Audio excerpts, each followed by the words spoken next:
Association of automobile workshop Kerala Kodungallur യൂണിറ്റിന്റെ 36ാമത് unit സമ്മേളനം നടന്നു.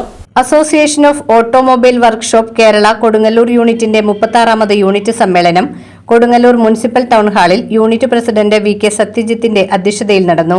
എം.സി. ഗിരീഷ് സ്വാഗതം ആശംസിച്ചു. എങ്കിലും നമ്മുടെ അംഗങ്ങൾ അത് കഴിഞ്ഞ് കുറച്ച് ദിവസങ്ങൾ കഴിഞ്ഞ് ആ വീട്ടിൽ ചെല്ലുമ്പോൾ നമ്മൾ 10 ലക്ഷം രൂപയാണ് ആ വീട്ടിലെ ഒരു അംഗത്തിന് മരിച്ച അംഗത്തിന്റെ ആരാണ് വൈഫോ മക്കളോ ആരാച്ച അവർക്ക് കൊടുക്കുന്നത്.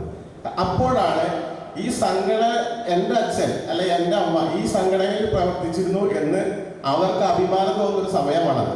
കാരണം ആശ്വാസവാക്കുകൾ എല്ലാവർക്കും പറയാൻ പറ്റും, പക്ഷെ ഈ 10 ലക്ഷം രൂപ കൊണ്ട് കൊണ്ടുകൊടുക്കാന്ന് പറഞ്ഞാൽ നിസ്സാര തുകയല്ല. കാരണം ചില വീടുകളിലൊക്കെ എനിക്കറിയാം, നമ്മുടെ ഈ ആ സംഘടനാ പ്രവർത്തനവും അങ്ങനത്തെ ചില വീടുകളിലും ചില വർക്ക്ഷോപ്പുകളിലൊക്കെ ചെല്ലുമ്പോൾ സത്യം പറഞ്ഞാൽ അവരിൽ നിന്ന് മാസവരി മേടിക്കാൻ പോലും. സംസ്ഥാന joint secretary PV. Vinod Kumar സമ്മേളനം ഉദ്ഘാടനം ചെയ്തു. AC മെക്കാനിക്കൽ എഞ്ചിനീയർ വർക്ക്ഷോപ്പ്, അതായത് ഓട്ടോമൊബൈൽ മേഖലയിൽ പണിയെടുക്കുന്ന വ്യത്യസ്തമായ തസ്തികൾ അല്ലെങ്കിൽ വ്യത്യസ്തമായ ജോബുകൾ വർക്ക് ചെയ്യുന്നവരെ എല്ലാവരെയും ഒരുമിപ്പിച്ച് നിർത്തി ഒരു കുടുംബമായി കൊണ്ടുപോകുന്നു.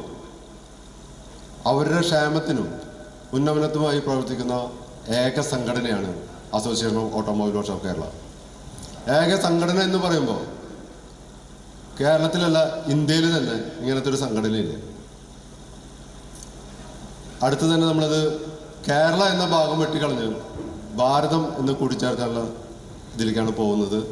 വരുന്ന ഡിസംബറിൽ നടക്കുന്ന സംസ്ഥാന സമ്മേളനത്തിൽ വെച്ചിട്ട് ആ അനൗൺസ്മെൻ്റ് ഉണ്ടായിരിക്കും. നമ്മുടെ ബൈലോയിൽ അതിനൊരു മാറ്റം കൊണ്ടുവരുന്നു. പല സ്റ്റേറ്റിൽ നിന്നും നമുക്ക് അന്വേഷണങ്ങളും എൻക്വയറികളും വരുന്നു, അവരെ നമ്മുടെ സംഘടനയിലേക്ക് ചേർത്തണമെന്നാണ്. മറ്റുള്ള സ്റ്റേറ്റുകളിൽ ഓരോ വിഭാഗത്തിന് മാത്രമുള്ള സംഘടനകളാണ് ഉള്ളത്.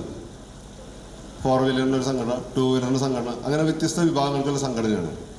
ഇവരെല്ലാവരും ചേർത്ത് ഇണക്കിക്കൊണ്ട് പോകുന്ന സംഘടന കേരളത്തിലുള്ളൂ. അപ്പോൾ അവർ ഓട്ടോമാറ്റിക്കലി നമുക്ക് നമ്മുടെ സംഘടനയിലേക്ക് അഫിലിയേഷൻ വേണമെന്ന് പറഞ്ഞുള്ള കാര്യങ്ങൾ വന്നു. അപ്പോൾ നമ്മൾ അത് ചെയ്യണമെങ്കിൽ നമ്മുടെ സംസ്ഥാന പ്രതിനിധി യോഗത്തിൽ തീരുമാനം എടുക്കാൻ സാധിക്കണം. അപ്പോൾ അതിന് വേണ്ടിയിട്ട് നമ്മുടെ ബൈലോയിലൊക്കെ മാറ്റങ്ങൾ വരുത്തിക്കൊണ്ട് നമ്മൾ മുന്നോട്ട് പോകുന്നുണ്ട്. ഞാനത് നിങ്ങളെ അറിയിച്ചു എന്ന് മാത്രം. ഇപ്പോൾ നമ്മൾ AWK എന്ന് പറയുമ്പോൾ കേരള സ്ഥാനത്തിന് BO അല്ലെങ്കിൽ IO വരും, അല്ലെങ്കിൽ ഭാരതം എന്നോ അല്ലെങ്കിൽ ഇന്ത്യ എന്നോ നമ്മൾ റെപ്രസെൻറ്റ് ചെയ്യുന്ന രീതിയിലേക്കായിരിക്കും നമ്മുടെ നെയിം വരുന്നത്. അപ്പോൾ ഞാൻ പറഞ്ഞു വന്നതല്ല നമ്മുടെ സംഘടനയുടെ വലിപ്പം. കാരണം നമ്മൾ കേരളത്തിൽ അല്ലെ ഇന്ത്യയിൽ തന്നെ എല്ലാ വിഭാഗക്കാരും ചേർത്തിണക്കി കൊണ്ടുപോകുന്ന ഏക സംഘടനയാണ് ഇത്. M.K. രാധാകൃഷ്ണൻ പ്രവർത്തന റിപ്പോർട്ടും യൂണിറ്റ് ട്രഷറർ സജീവൻ KS വരവ് ചിലവ് കണക്കുകളും അവതരിപ്പിച്ചു. മരണപ്പെട്ട മെമ്പർമാരുടെ മക്കൾക്ക് വിദ്യാഭ്യാസത്തിനുള്ള സ്കോളർഷിപ്പുകൾ ചടങ്ങിൽ വിതരണം ചെയ്തു. SSLC +2 പരീക്ഷകളിൽ എല്ലാ വിഷയങ്ങൾക്കും A+ ലഭിച്ച മെമ്പർമാരുടെ കുട്ടികൾക്ക് ക്യാഷ് അവാർഡും മൊമെന്റോയും നൽകുകയും നാഷണൽ ലെവൽ അബാക്കസ് എക്സാമിൽ റാങ്ക് ലഭിച്ച ആദിലക്ഷ്മി TS-ന് അനുമോദനം നൽകുകയും ചെയ്തു. സെക്രട്ടറി ജോസഫ്, ട്രഷറർ ജോർജൻ എന്നിവർ സംസാരിച്ചു. വർക്ക്ഷോപ്പ് മേഖലയിലെ 280ഓളം മെമ്പർമാർ യോഗത്തിൽ പങ്കെടുത്തു.